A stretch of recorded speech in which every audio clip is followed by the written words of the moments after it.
Shalom kekasih mulia dimanapun Anda berada, berjumpa kembali bersama dengan saya Salsa, masih di God Calling. Senang sekali ya, seperti biasanya kalau di God Calling saya selalu panggil narasumber-narasumber yang spesial dan kita akan mengulik sebetulnya tentang profil, panggilan, dan juga pelayanannya. Tapi untuk kali ini saya punya edisi yang spesial. Saya mau mengajak kekasih mulia untuk berkenalan dengan sepasang. Nah, jadi bukan satu ya, sepasang ya. Ini bukan muda-mudi. Beliau berdua ini sudah memasuki masa-masa senja, tetapi masih hidup bersama. Bahkan yang spesial di momen hari ini, yang perlu kekasih mulia tahu, beliau berdua ini sedang anniversary yang ke-50. Oke, tanpa berlama-lama saya akan mengajak kekasih mulia untuk mengenal lebih dekat Bude Bora dan Pak Bambang Eko Mulyono. Halo Bapak Ibu. Halo juga. Wah, senang sekali ya, ini kamu saya jauh-jauh datang dari Amerika loh ya. Kita mau ngobrol-ngobrol. Hari ini temanya God Calling, Bu Bapak. Dan God Calling ini biasanya saya akan bicara tentang profilnya Bapak Ibu, kemudian panggilannya, bagaimana dipanggil sama Tuhan ya, untuk bisa melayani Tuhan dan bagaimana pelayanan yang dijalani. Tapi karena ini edisinya spesial, jadi saya mau ajak Bapak Ibu ngobrol tentang 50th anniversary-nya. Nah, jadi sebelumnya boleh diperkenalkan dulu. Pak Bambang Eko Mulyono ini pendeta emeritus dari GKMI Jepara. Ya. Dari tahun berapa sih Pak pelayanan di Jepara, Pak? Kalau dari segi pelayanan, saya memang asli dari GKMI Jepara sini ya. Jadi mulai remaja sudah terlibat dalam sekolah minggu, lalu kemudian selesai sekolah teologi ya, kembali lagi ke sini. Jadi kalau total pelayanan ya kurang lebih ada 50 tahun ya itu. Wah. Kalau dihitung secara umumnya, tapi kalau secara formal kira-kira ya 40 tahun kurang sedikit gitu ya. Wow. Dan saat itu ketika Bapak mulai melayani sebagai gembala di Jepara, itu sudah menikah sama Ibu atau belum sih Pak? Di GKMI Jepara, untuk menjadi pendeta atau gembala sidang harus menikah dulu. Iya, tapi dulu, mungkin sekarang sudah lain aturannya. Jadi kami menikah dulu baru ditabiskan menjadi pendeta dan gembala sidang di sini. Oh, itu berarti sekitar 50 tahun yang lalu ya. Di tahun 1974 kami menikah ya. Diberkatinya juga di sini, Pak? Di Tayu. Iya, GKMI Tayu. Oh, Bude dari GKMI Tayu. Ya. Waktu itu. Masih ingat nggak yang berkatin siapa? Ingat sekali, Pendeta Charles Kristano. Oh. Ya, atau Tan Ing Chu ya, panggilannya. Wow, saat itu diberkati di Tayu, kemudian baru di Boyong ke Jepara. Boyong ke Jepara, ya. Betul. Luar biasa. Dan Bude saat itu tuh sudah ikut seminari juga atau setelah menikah sama Bapak baru ikut seminari sih, Bu? Saya memang sudah tamat dari sekolah teologi ya. Bahkan sudah diangkat jadi pendeta muda di GKMI Blora karena sudah pelayanan di sana. Di GKMI Blora. Terus ini ketemu dengan Pak Bambang ini. Oh, justru ketemunya setelah menjadi pendeta? Ya, sebelumnya memang sudah sering ketemu di Bible Camp. Kan di GKMI Jepara, Sinode GKMI lah, itu ada Bible Camp. Jadi kita pernah ketemu. Terus akhirnya saya pelayanan di GKMI Blora, Pak Bambang sudah pelayanan di GKMI Jepara. Kan seringkali GKMI Jepara kan ngutus sahabat Tuhan ke Blora gitu, jadi ketemu. Oh, jadi pertemuannya waktu masih Bible Camp. Iya. Oke, itu berarti masih muda banget tuh ya. Kira-kira ingat gak sih Bapak sama Ibu pertama kali ketemu? Ayo kita ingat kembali. Kapan ya pertama kali ketemu gitu? Kita ketemu tapi nggak akrab ya, cuma ya tahulah. Oh ini dari Jepara, oh ini dari Tayu, oh ini dari gitu. Jadi belum sampai deket gitu belum. Nah, terus deketnya kapan Bu Dev sama Pak Bambang itu? Setelah jadi ini, setelah ada pendekatan. Jadi maksudnya setelah jadi hamba Tuhan dulu baru terjalin pendekatan begitu. Oke. Iya. Dan saat itu ya berarti masih 20-an gitu Bu. 20 berapa? Ingat nggak? Sudah lebih 24 ya. 23, 24 waktu itu. Karena sudah pelayanan jadi hamba Tuhan. Sudah pegang jemaat di GKMI Blora. Saya pegang jemaat. Sudah jadi. Dan waktu itu Pak Bambang sudah PDM? Saya di sini sudah PDM juga. PDM juga. Ya. Oke. Jadi baru mengambil keputusan. Nah ini pasti siapa duluan nih yang mengambil keputusan untuk mendekati satu dengan yang lainnya. Pak Bambang dulu yang ambil inisiatif atau Bu Dev justru? Ya tentu saya yang ambil inisiatif lebih dulu ya. Tapi waktu itu memang kami baru berkenalan gitu. Lebih dekat ya? Ya, kami melalui surat menyurat. Karena waktu itu saya pergi ikut training program di Amerika Serikat tahun 1974 itu saya ikut training program di Amerika. Lalu saya kasih surat sama dia. Ya, biasa suratnya ya biasa saja. Sebagai perkenalan, kasih informasi saya sedang begini. Tapi saya dalam hati ada doa sama Tuhan. Kalau surat saya dibalas, berarti inilah yang Tuhan sediakan bagi saya untuk menjadi istri. Saya berdoa begitu. Tapi waktu itu beneran, saya jadi penasaran gitu. Waktu itu gimana ceritanya Pak Bambang sampai naksir gitu lah Pak, naksir dulu deh, naksir sama Bude gitu kan. Maksudnya kan sering ketemu, udah tahu lah ya, oh ya ini PDM-nya di Blora gitu. Terus interestnya tuh sebetulnya udah lama, cuman disimpan-simpan aja atau gimana sih Pak? Ya memang saya juga berdoa pada Tuhan kalau saya nanti dapat istri, ya sama-sama bisa pelayanan gitu. Kalau bisa ya lulusan sekolah teologi ya, jadi bisa sehati gitu dalam pelayanan. Ya, tapi kami kan belum tahu waktu itu. Dan anehnya sekali waktu itu saya kirim surat, nggak ada balasan sama sekali. Ya, dibales. Nah, waktu itu sudah lah harapannya. Ini berarti bukan. Di Amerika Serikat itu ikut training program. Itu setengah tahun di satu tempat, setengah tahun pindah ke tempat lain. Jadi kalau ini surat namanya dibalas, tidak tahu apa sampai tidak karena tempatnya sudah berpindah ya. Waktu itu saya ya sudah berarti bukan calon istri gitu. Anehnya itu ini jarang terjadi di sana. Saya bisa dikembalikan ke tempat pelayanan yang pertama itu. Dengan alasan bahwa di sana belum siap gitu yang kedua. Jadi saya harus kembali ke yang pertama. Waktu saya kembali yang pertama ada surat. Jadi nggak jadi pupus ya Pak harapannya ya. Jadi terus saya pikir, wah apa ini yang Tuhan berikan gitu. Nah di sana kebetulan ada pendeta Albert Wijaya, sedang belajar di sekolah teologi juga. Kemudian saya kebetulan main tempatnya Pak Albert Wijaya, tanya, saya minta advice. Ya itu berarti memang Tuhan sudah menjawab begitu. Ya saya memang nggak tahu kenapa, tapi setelah saya tanya-tanyakan, karena Budi Bulan ini sekolah lagi. Ya mungkin dia bisa memberi. Jadi setelah perjalanan itu surat itu dia belajar di Jakarta. Iya, masuk ke ini apa?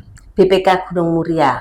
Untuk belajar nulis, lebih lebih dalam lagi gitu. Terus memang diberi kesempatan memang dan sempat diterbitkan 2 buah buku gitu oleh BPK Gunung Muria. Nulis di sana terus diterbitkan sama BPK Gunung Muria itu selama 3 bulan. Jadi suratnya mungkin sampai Pak, cuman beliaunya lagi belajar, jadi nggak langsung terima gitu.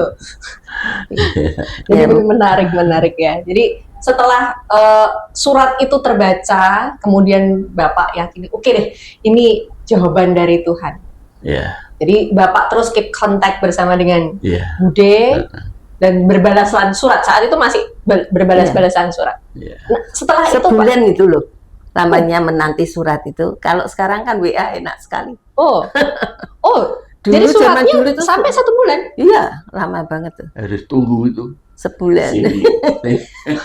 Luar biasa ya. Udah kada luar itu ceritanya ya. Sampai sekarang kita bersyukur. Wah, 1 bulan untuk hanya sebuah surat. Bapak sekali kirim tuh 1 atau banyak Pak suratnya? Ya 1 surat, nanti dapat balasan lagi. Bulan berikutnya kasih surat lagi. Wah, lama banget. Berdoanya makin banyak. Nah, saat itu Bude, ketika terima surat pertama dari Pak Bambang, perasaannya gimana Bude? Kan tahu, oh ya ini tahu, just to know lah. Ini dia nyuratin gitu. Sedang begini-begini, terus Bude gimana perasaannya terima surat itu? Ya cuma didoain gitu. Terus waktu mau balas ini saya tahu, wah ini Pak Bambang kan sudah pindah, kan saya tahu programnya juga. Kita sama-sama GKMI meskipun saya di Blora, dia di Jepara, kan tahulah program itu exchange. Nah kemudian biarlah kalau memang ini yang kehendak Tuhan ya masih bisa surat-suratan gitu. Saya coba aja, siapa tahu lebih baik. Saya punya pikiran gini, lebih baik mencoba tidak berhasil daripada saya tidak mencoba tidak berhasil gitu. Jadi coba aja dulu. Sudah dicoba aja, saya balas gitu.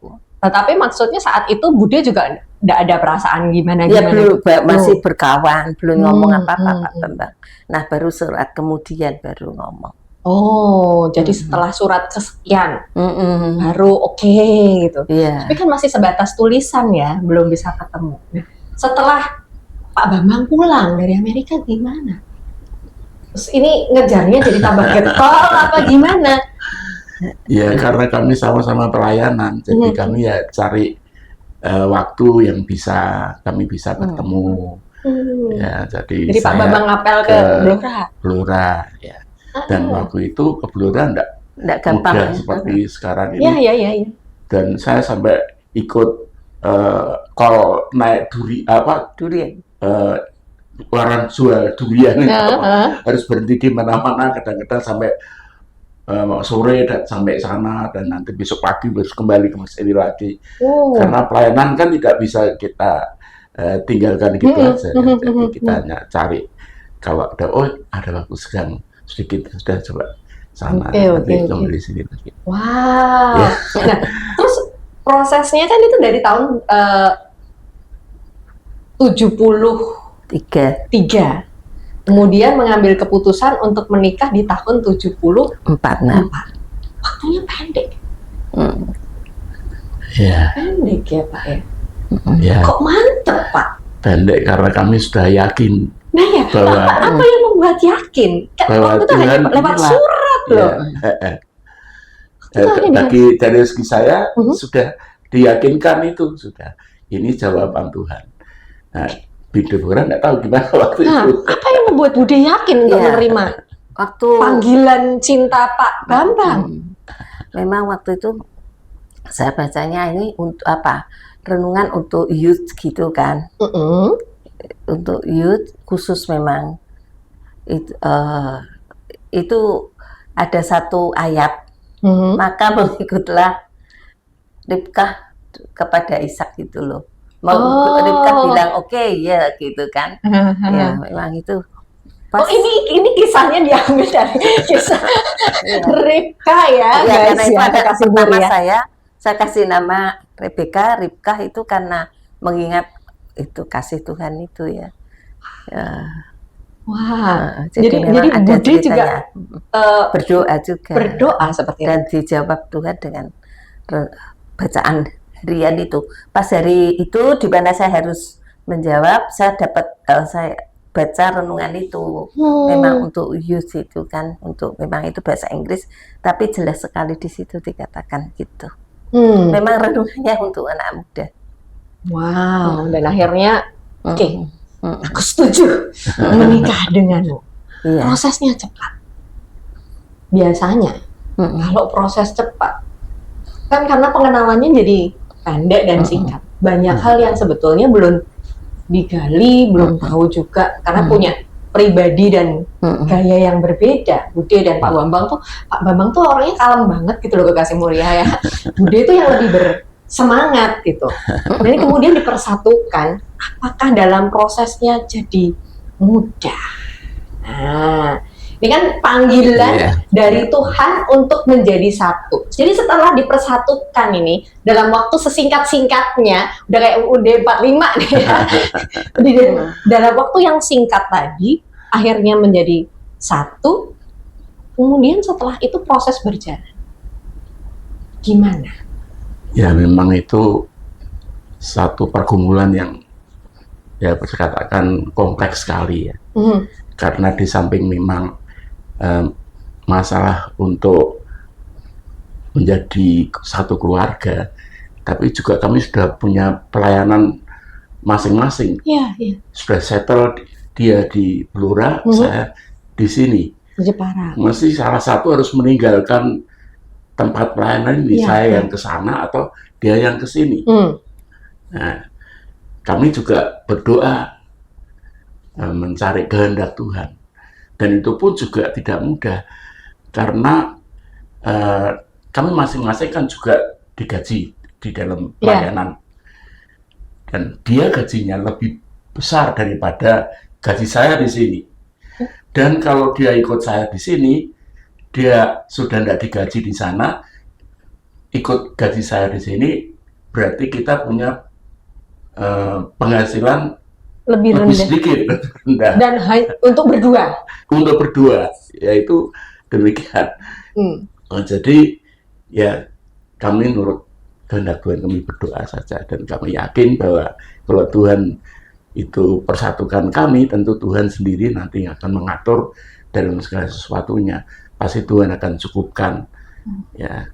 Dan kemudian ya akhirnya diputuskan ikut ke Jepara. Ikut yang ke Jepara ini ya. Oke. Itu tadi bagian perduit-duitan ya. Iya, itu. Lalu karakternya gimana? Ya, karena karakternya ya kami memang dari keluarga yang berbeda, tentu tidak bisa sama ya. Tapi kami puji Tuhan bisa saling mengisi ya. Kami juga sudah banyak belajar dari sekolah, apa artinya pernikahan dan sebagainya, dan disinilah kami praktekkan teorinya. Gimana, Budi merasa nggak jauh banget nih antara teori sama prakteknya gitu? Bagaimana Budi memahami Pak Bambang? Gimana prosesnya, Budi? Memang Pak Bambang dikenal oleh banyak orang ya sebagai orang yang diem, nampaknya seperti kurang tegas gitu kan. Kalem ya. Memang saya memahami itu Pak Bambang lebih ke pragmatik gitu, dan memang saya lebih kolerik ya, tadi yang dikatakan presentasinya memang tidak 100% gitu kan. Kalau karakter itu kan memang tidak bisa 100% kombinasi karakternya kolerik gitu enggak ya, tapi lebih ini presentasinya. Tapi meskipun demikian, saya tetap sebagai seorang istri kan harus tunduk kepada suami gitu. Saya memahami itu dan saya praktekkan. Memang seringkali juga terjadi dalam melakukan segala sesuatu, saya selalu ngomong karena Pak Bambang sebagai suami ya. Jadi saya harus ngomong dan persetujuan bersama, dan saya tunduk, saya menghargai apa yang menjadi keputusannya. Dan saya sungguh bersyukur, bahkan saya juga pernah ngomong sampai seusia ini dalam perkawinan kami, saya tidak pernah menyesali apa yang saya yang kami putuskan, ya bukan saya sendiri, yang kami putuskan di dalam melakukan segala sesuatu, karena setiap kali kami punya ide atau mau melakukan segala sesuatu, kami berembuk bareng gitu ya. Dan Pak Bambang memang yang pragmatik itu kan tidak langsung tergesa-gesa gitu kan. Jadi ditimbang-timbang dulu bagaimana gitu ya. Untung ruginya apa yang menjadi apa yang lebih baik dan sebagainya. Jadi akhirnya keputusan itu kan di samping ditimbang-timbang kan kita melibatkan Tuhan, Roh Kudus betul. Untuk memutuskan itu. Jadi karena itu kami merasa sungguh bersyukur gitu. Meskipun saya kolerik, orangnya spontanitas gitu kan, mungkin saya karena memang sejak kecil ya sudah lama. Karena saya memang lebih berkecimpungan di sekolah minggu. Jadi bidang kami meskipun di pelayanan di Jepara bersama-sama, bidangnya kan lain gitu. Jadi Pak Bambang di pengembalaan, saya di di sekolah minggu, remaja dan sebagainya, di wanita gitu. Jadi lebih mudah ya? Lebih mudah. Ya, betul, lebih mudah dan kami bisa kerjasama dengan baik sih. Dan saya selalu meskipun saya memiliki satu keinginan yang kuat, ini harus ini gini-gini. Kalau Pak Bambang bilang tidak, ya saya tidak melakukan. Karena apa? Karena saya meskipun sampai nangis sekalipun Pak Bambang tetap bilang enggak, ya enggak. Orang mungkin enggak tahu itu, tapi itulah Pak Bambang. Diam-diam gini menghanyutkan. Tapi ada satu hal yang coba saya garis bawahi dari statement dari Bude. Bude bilang, pembaranya Bude, sesemangatnya Bude. Satu hal yang perlu kita pelajari, istri itu tunduk sama suaminya. Dan ini sebuah nilai. Nggak gampang, memang. Lagi kayak orang-orang yang semangat model kita berdua begini Bude, itu untuk tunduk sama suami dalam bilang jangan gitu. Tapi aku pengen gitu loh. Jadi ada perdebatan di antara kita. Nah, sampai nangis. Iya gitu.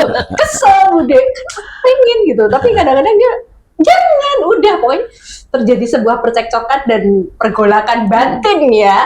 Mungkin kekasih muria yang sedang menyaksikan ini punya pengalaman yang sama seperti saya dan Bude. Tapi Kak Bude ini nurut banget gitu. Kelihatannya tipe-tipe yang nurut banget. Jadi cukup sekali Pak Bambang bilang, nggak boleh. Ya udah nurut aja gitu. Nah, dalam proses itu pernah berantem enggak?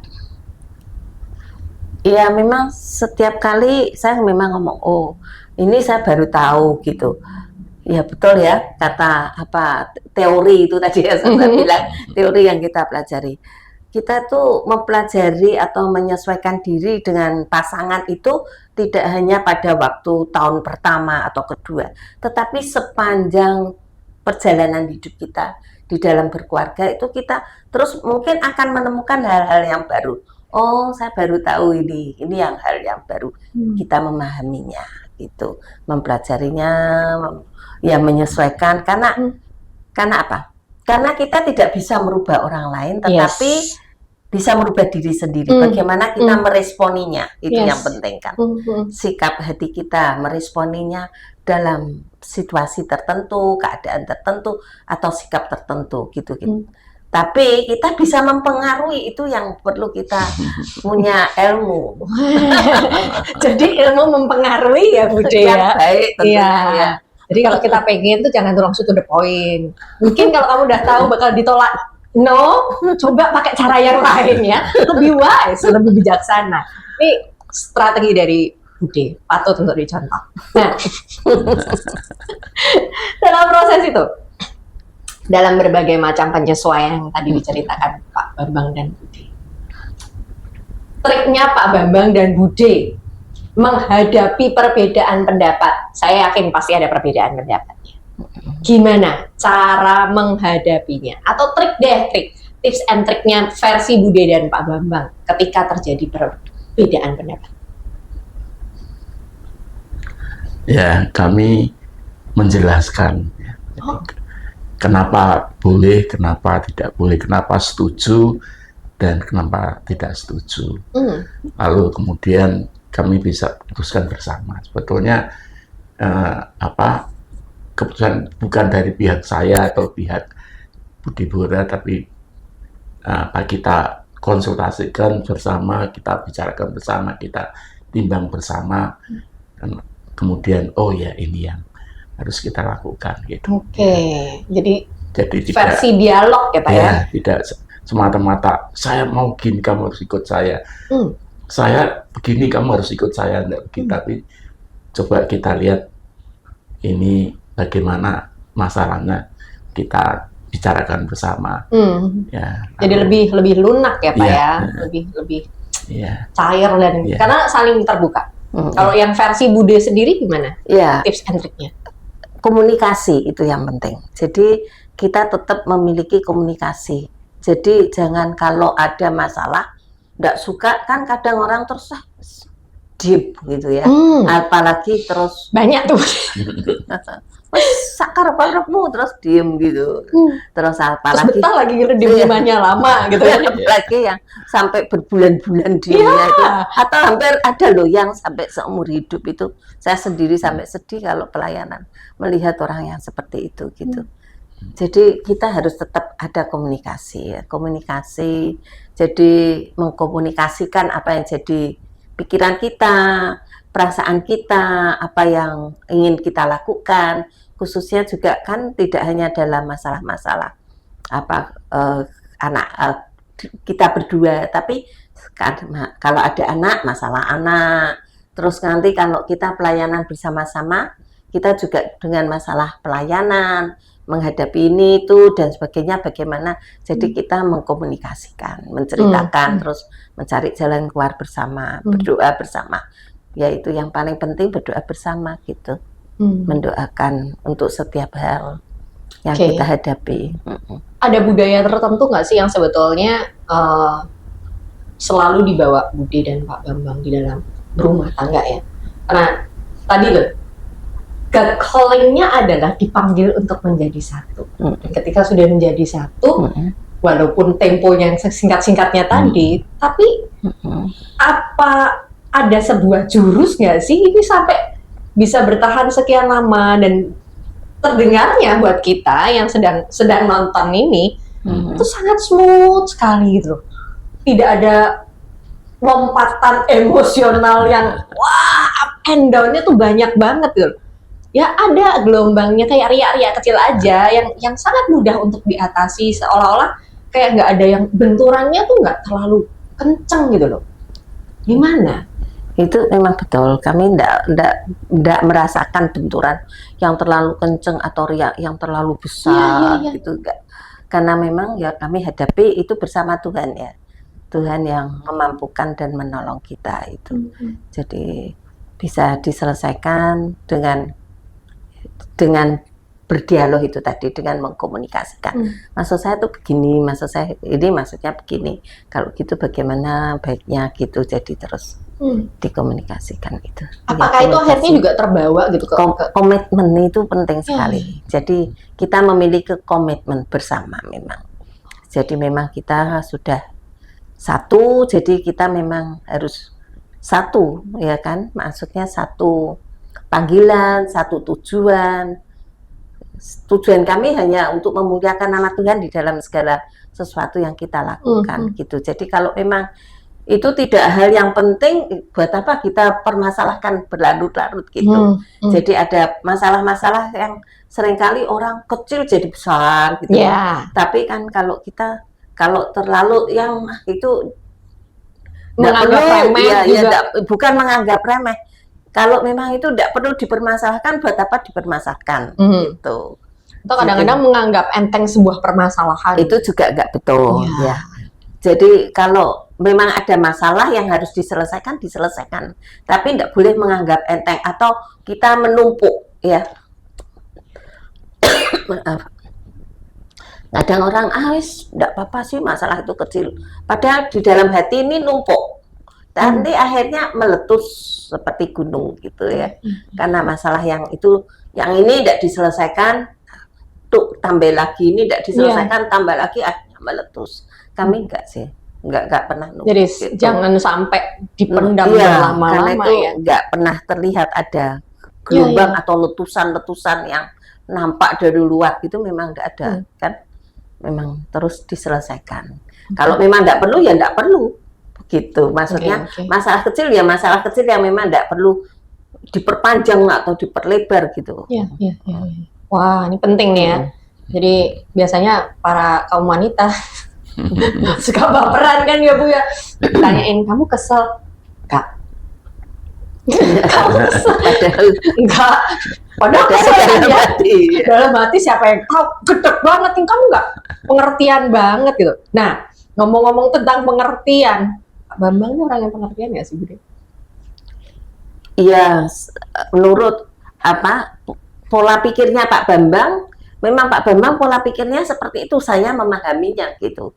Jadi nggak bisa dinilai orang-orang, wah ini kurang pengertian, saya begini. Tapi pola pikirnya gitu ya. Jadi saya memahami, oh ya, gitu. Saya harus terima gitu kalau gitu. Jadi ya malu dikatakan pengertian, ya pengertian menurut pola pikir Pak Bambang. Menurut saya terima itu sesuai dengan pola pikirnya gitu. Jadi memahami. Jadi menggunakan takarannya beliau. Iya, pola pikirnya gitu. Pola pikirnya gimana gitu. Jadi kita tidak bisa menuntut berlebihan gitu ya. Menurut saya kamu harus begini-begini gitu, tidak bisa. Karena menurut saya tuh kamu seharusnya begini-begini. Padahal kalau kita ngomong, kita komunikasikan, saya tuh sebetulnya kepengen gini, ya kan dilakukan. Karena kita ngomong, kadang kita enggak ngomong supaya orangnya tahu sendiri. Enggak bisa itu. Kayak model-model yang dulu gitu loh maksudnya. Kita kan siapa tahu punya hikmat entah dari Tuhan mungkin ya. Terus bisa tahu segala hal gitu. Iya, kan enggak bisa. Meskipun Tuhan kasih hikmat, ya Tuhan kasih hikmat sih, tapi kan kita ya dikasih hikmat juga untuk ngomong. Kenapa enggak ngomong?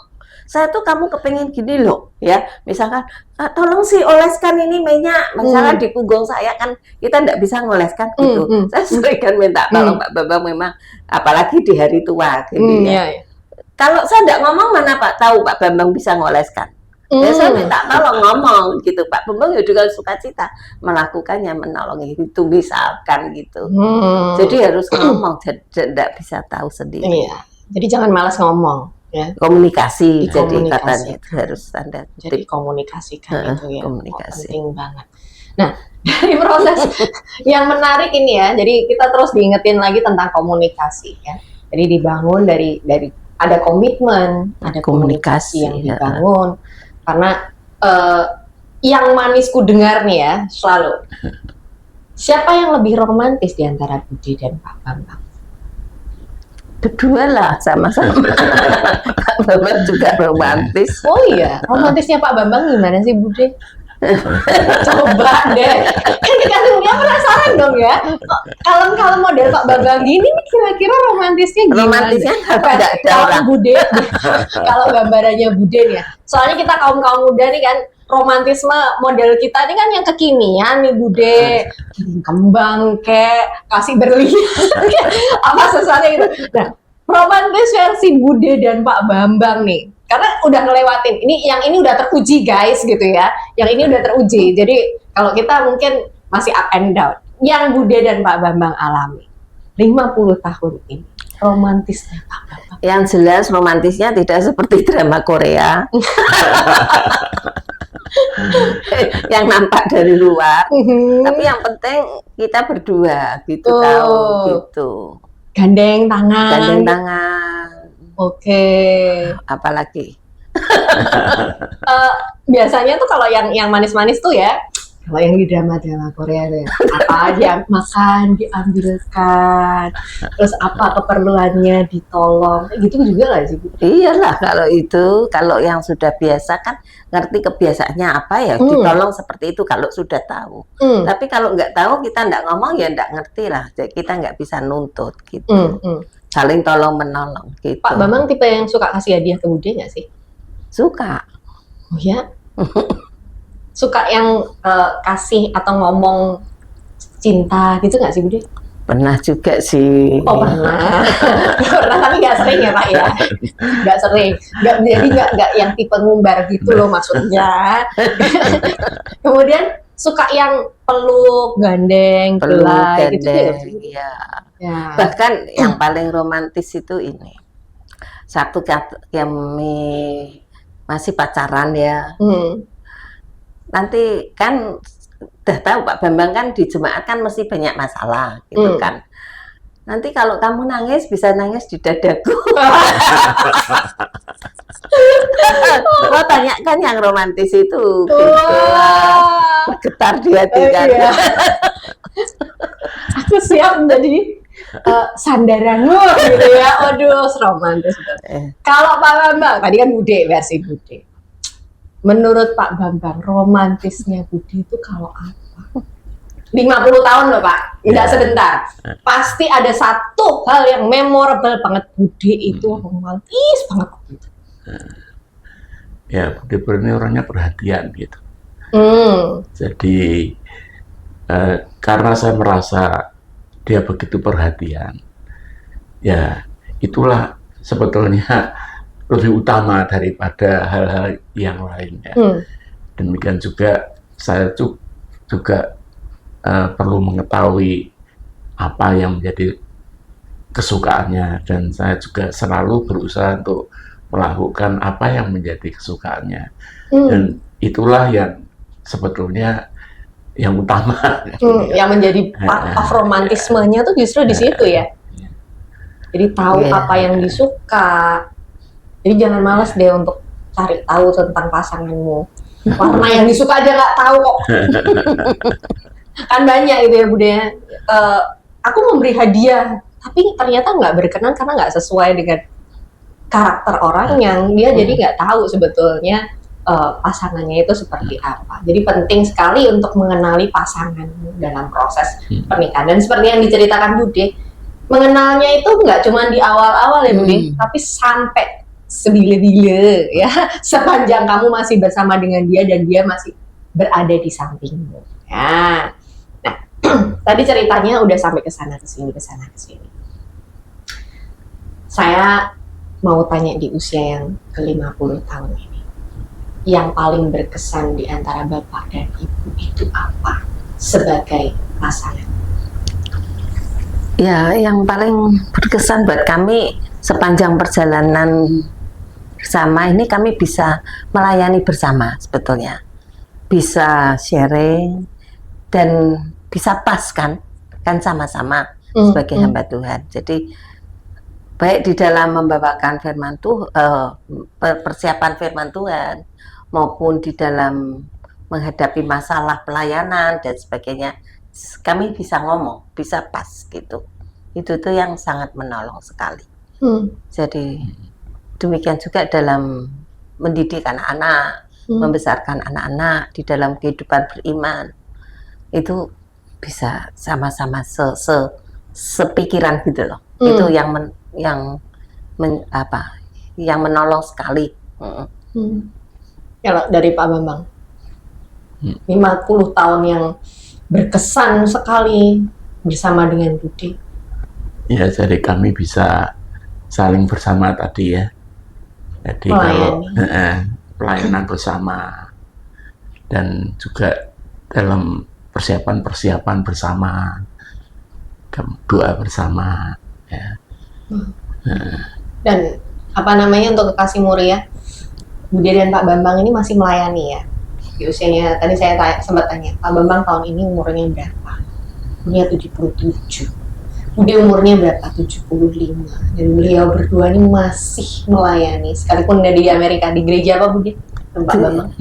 Melayani. Di komunitas atau di ini? Gereja. Kami bergabung dengan gereja namanya Gereja Agape. Jadi kami pelayanan, ikut ambil bagian pelayanan di situ, tapi kami tidak sebagai gembala ya. Jadi sebagai pengkhotbah, pengajar gitu. Tapi ya nggak lepas lah kalau jemaat ada masalah, mereka tahu kami sebagai hamba Tuhan, mereka juga ngomong ya, tetap ya, meskipun tidak menggembalakan secara resmi gitu. Jadi tetap pelayanan kami. Jadi melayani di situ ya. Tetap ngajar, tetap khotbah, mimpin persekutuan doa online dan sebagainya gitu. Jadi sekarang kesibukan Bapak dan Ibu di usia-usia seperti sekarang masih produktif Bude masih suka menulis kan? Saya masih menulis sampai sekarang untuk pendalaman Alkitab, dan setiap hari Rabu itu terbit, tapi lewat WA. Jadi WA di grup gitu, ada beberapa grup yang terus mendapatkannya. Oke. Kalau dari Pak Bambang sendiri, activity-nya, karena yang perlu diketahui ya, Pak Bambang ini orangnya rajin. Saya ingat banget waktu saya masih kecil tuh, Pak Bambang punya perpustakaan di rumah. Sampai sekarang punya banyak banget. Sampai heran nih Pak Bambang kok bisa ya baca segini banyak buku gitu. Saya tuh sampai dulu tuh terinspirasi loh Pak, pengen gitu. Keren, katanya ke rumah ada perpustakaannya ya kayak model Pak Bambang. Dan Pak Bambang tuh bisa di dalam perpustakaan tuh lama banget. Ya Bude, bisa lama banget gitu. Dan apakah itu masih menjadi habit sampai sekarang? Sampai sekarang masih. Apa-apa dipelajarin loh Pak Bambang tuh. Perasaan buku tebel-tebel tuh masih dibacain gitu. Dan itu masih jadi habit ya Bu? Ya, kami memang punya private library itu ya. Jadi, dan itu memang menolong karena kami juga ngajar pendidikan teologi ekstensi waktu itu. Bahkan sampai ke jenjang S1. Jadi mereka kalau bikin skripsi semua gitu, karena ekstensi kan mereka kan tidak punya kampus ya. Jadi pakai buku-buku yang kami punya. Jadi private library-nya dari kami, karena memang bukan milik dari pendidikan teologi ekstensi, milik kami pribadi, maka kita kasih nama private library gitu. Dan di sana juga akhirnya banyak juga yang terberkati dengan private library. Enggak, di sini, waktu di sini. Di sini. Ya, kalau di sana kami enggak. Bukunya masih ada di sini sampai sekarang. Tapi budaya, kalau budaya masih suka menulis. Kalau Pak Bambang? Ya masih suka belajar ya. Baca buku, dan cucu-cucu juga mereka seperti itu juga. Mereka suka baca. Ini kami di penting sana ya. kan kebanyakan dengan cucu ya sekarang di masa-masa tua ini. Jadi menjadi teladan untuk cucunya ya, rajin baca loh. Karena susah Bude sekarang di masa-masa sekarang untuk membiasakan anak-anak membaca buku ya, literasinya bagus tuh ya, karena udah terpengaruh gadget, terpengaruh itu. Dari mendidik anak itu kan juga kontras banget ya antara dulu mungkin Bude mengajar sama Pak Bambang, ngajar Ripka, kemudian Ame, kemudian Afi beda gitu, sama zaman sekarang yang udah digital semuanya. Nah, pesan dari Bude dan Pak Bambang deh untuk kekasih Muria. Ini kan struggle-nya udah tambah nih. Beda sama zaman dulu, anak zaman dulu udah nggak pakai gadget, nggak pakai apa, mungkin dikasih tahu sekali dua kali udah nurut. Ini kan anak-anak zaman sekarang banyak ngeyelnya ya Bude ya. Gimana? Ya, kami kan waktu dulu pendidikan di sini menolong anak-anak karena ngajar di SD Masehi ya, di TK, SD dan SMP. Kalau sekarang kami mendidik cuma 2 murid itu, dua cucu itu. Jadi mereka juga pakai multimedia yang ada sekarang, dan memang beda dengan dulu. Karena kalau mereka bisa tanya segala sesuatu kepada Google atau kepada Siri atau apa sajalah namanya ya. Di situ macam-macam, tapi mereka juga tetap baca. Dan memang menolong pendidikan yang ada di Amerika itu mengharuskan untuk baca. Literasinya ya. Ya, jadi setiap kali baca buku itu mereka harus ada ujiannya. Tes, namanya ER test gitu. Dan kalau itu tes, itu pertanyaannya tidak cuma di mana, kapan gitu, tidak sesuai dengan apa yang ada di literasi. Itu tidak di situ, tapi bagaimana, menurut kamu bagaimana gitu. Ya, jadi nalar ya Bu. Ya, jadi di situ tidak ada jawabannya kalau tidak dipikir gitu. Dan itu waktu baca jadi harus mengerti gitu. Dan kebetulan memang saya di sana bisa sebagai volunteer ya, sebanyak volunteer lah di library di sekolah gitu. Jadi bisa ngerti kegiatan dalam hal baca membaca. Jadi memang anak-anak memang kalau baca banyak ya itu menolong sekali dalam hal pengetahuan ya. Tapi meskipun demikian kita tetap harus ngawasi apa yang mereka baca. Terus dengan melihat apa HP itu ya, handphone itu apa, komputer kah atau apa saja ya media yang ada itu, kita juga harus tahu apa yang mereka lihat.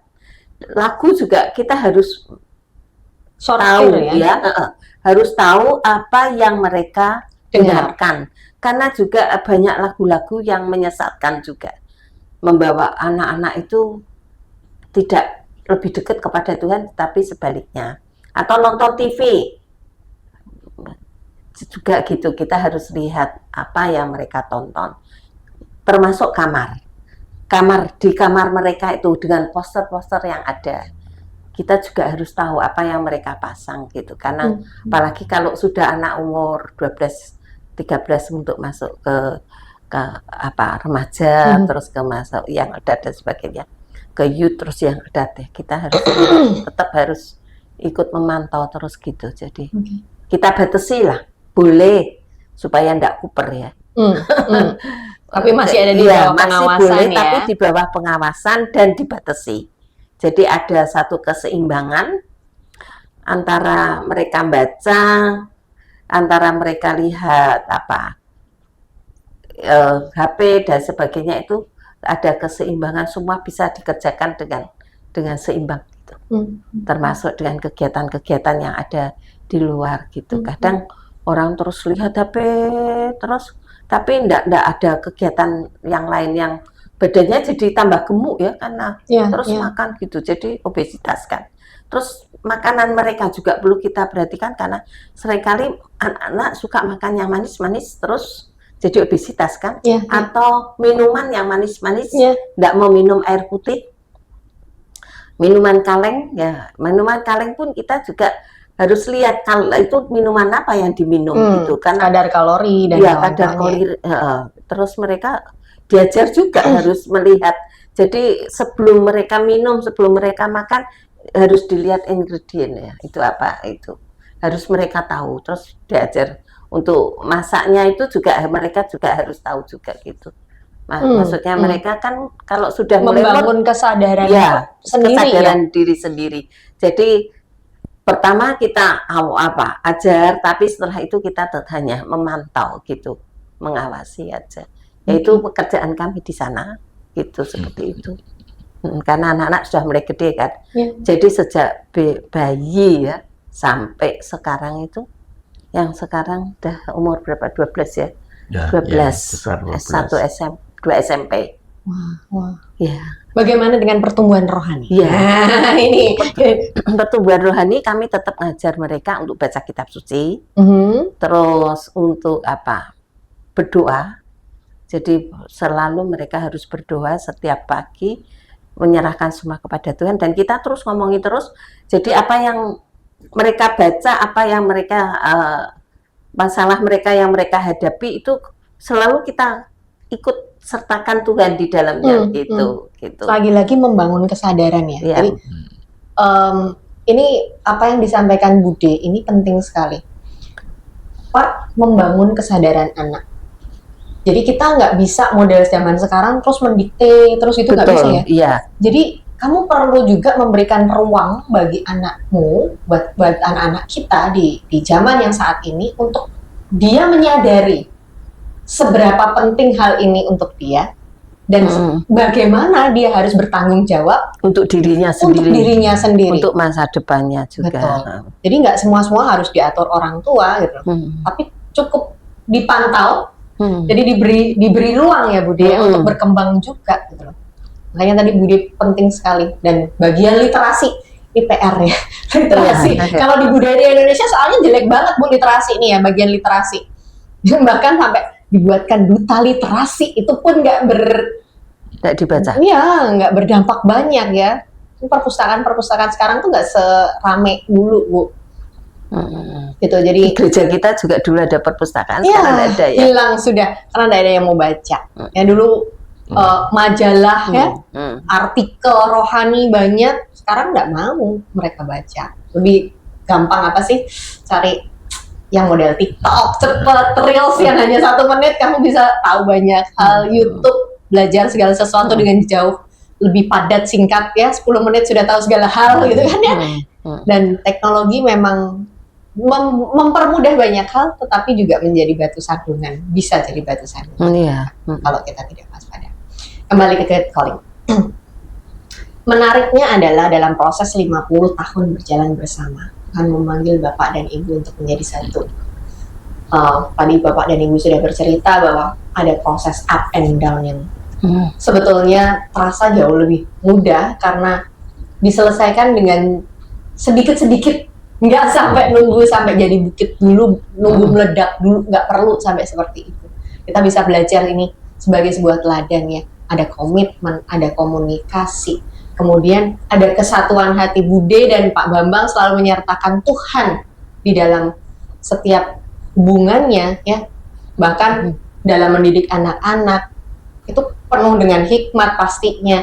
Dan kita juga perlu belajar juga tentang bagaimana Bude dan Pak Bambang itu menerapkan itu ke anak-anak sampai bisa sampai ke cucunya juga. Nilainya sama. Nah itu kan butuh konsistensi, bener gak Bu? Nggak cuma komitmen ya, kita komit nih ya, kita mau hidup bersama nih ya, tapi nggak konsisten. Bude dan Pak Bambang juga bercerita tadi tentang ngomong tentang satu. Satu tuh banyak hal ya, sehingga hanya cuma jadi satu, tapi baik dalam komunikasi, dalam segi pemikiran, dalam segi keputusan. Tadi Pak Bambang selalu menegaskan, ini bukan hanya keputusanku, bahkan hanya keputusan Bude. Aku bilang enggak itu juga bukan enggak semata-mata enggak, tapi akhirnya setelah dikomunikasikan tercetuslah kata tidak, gitu kan ya. Ini penting. Jadi bukan hanya ngomong tentang satu, tetapi tidak benar-benar jadi satu. Nah, sebelum sampai kemana-mana, Bude, apakah ada yang mau disampaikan di ulang tahun yang ke-50 nih ya? Tadi kan udah nih kasih informasi ke kekasih muria ya, jemaat yang sedang mendengarkan. Di ulang tahun yang ke-50, adakah pesan dari Bude untuk Pak Bambang? Demikian juga adakah pesan dari Pak Bambang untuk Bude?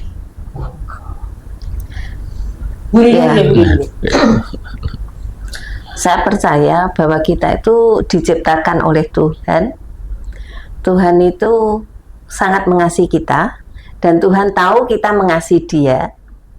Dan Tuhan itu yang mengasihi kita, melengkapi kita untuk dan memampukan kita, bahkan bekerja bersama-sama dengan kita untuk melakukan apa yang menjadi tugas panggilan kita masing-masing.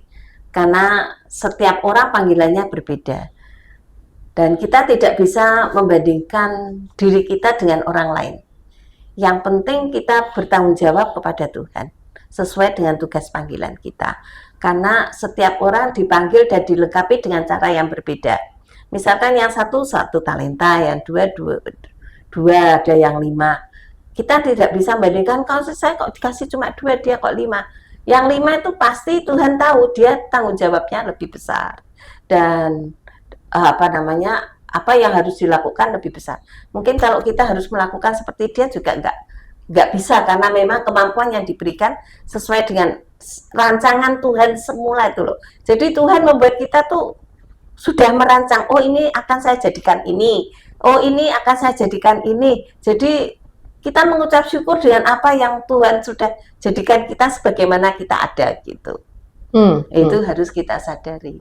Gitu. Jadi pesannya untuk Pak Bambang apa? Saya untuk Pak Bambang. Pesan cintanya untuk Pak Bambang apa di ulang tahun yang ke-5? Iya, marilah kita getting old together. Bersama-sama dengan Tuhan, kita tetap setia, saling mengingatkan supaya kita tetap semakin cinta Tuhan, bisa terus bersama-sama gitu. Ya, jadi tidak hanya bersama-sama di sini, nanti di surga kita juga bisa ketemu bersama-sama. Meskipun nanti di surga kita tidak bisa, oh suamiku gitu, tidak bisa, tapi kita tetap mengenal dengan baik dan bersama-sama di sana dengan semua, tidak hanya Pak Bambang, tapi ya mungkin dengan semua orang-orang yang percaya kita bisa bersukacita bersama-sama ketemu di surga gitu. Oke, ada pesan cinta enggak dari Pak Bambang di ulang tahun ke-50 ini buat Bude yang sudah menemanimu Pak 50 tahun? Ya, tetap semangat kita melayani Tuhan sampai akhir. Ya, ya juga kepada pendengar yang setia, yang beberapa hari ini juga kami banyak berkunjung ya. Memang usia tua dan sebagainya itu anugerah Tuhan. Saya melihat ada beberapa yang sudah lebih dulu dipanggil suaminya atau istrinya ya. Pokoknya kalau kita masih diberi kesempatan Tuhan, masih hidup, masih bisa bernafas walaupun tubuh semakin lemah, karena saya juga melihat beberapa lemah, kakinya sakit dan sebagainya, tetap semangat. Mari kita terus semangat melayani Tuhan sampai akhir ya. Dan keluarga juga di dalam apa yang Tuhan beri tanggung jawab. Jadi jangan kami sendiri juga tidak sekuat dulu, juga merasa ada kelemahan, tapi tetap kita harus bersemangat untuk pandang Tuhan, dan kita kalau masih diberi kesempatan Tuhan untuk layanilah Tuhan, layani sesama. Paling tidak minimal kita bisa berdoa untuk keluarga kita, untuk pelayanan, untuk gereja dan sebagainya. Luar biasa. Ya, saya boleh tambah? Boleh. Ya, jadi yang pertama terus semangat, dua accountability, itu bertanggung jawab dengan tugas panggilan yang Tuhan berikan kepada kita. Dan yang ketiga itu disiplin.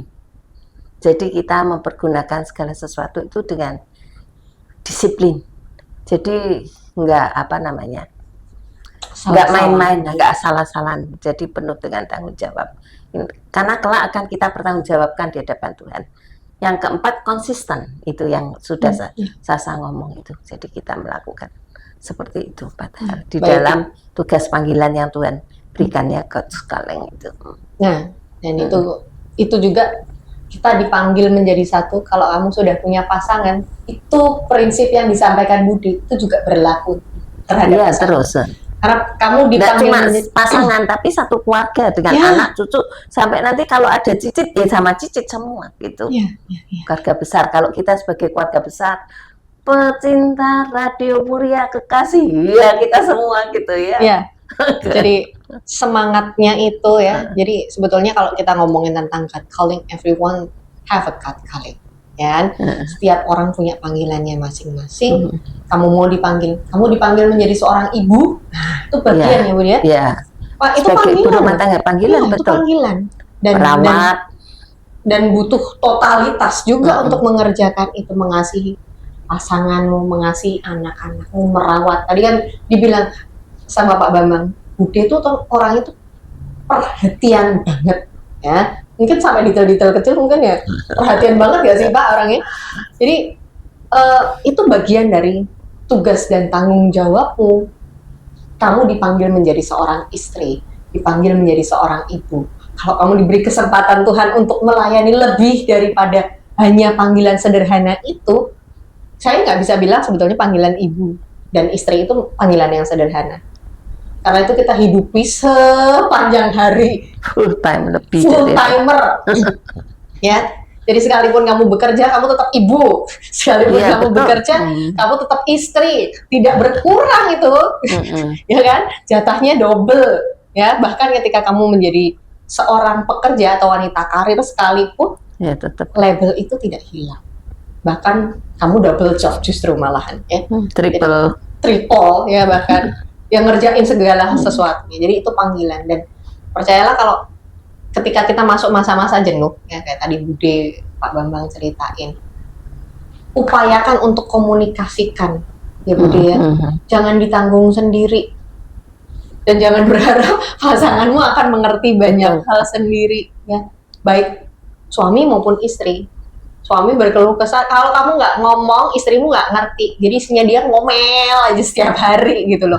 Tapi kalau kamu menyampaikan apa yang menjadi keluh kesah dan bebanmu, mungkin itu juga akan mengurangi pikiran istrimu, jadi nggak parno. Perempuan kebanyakan begitu kan ya.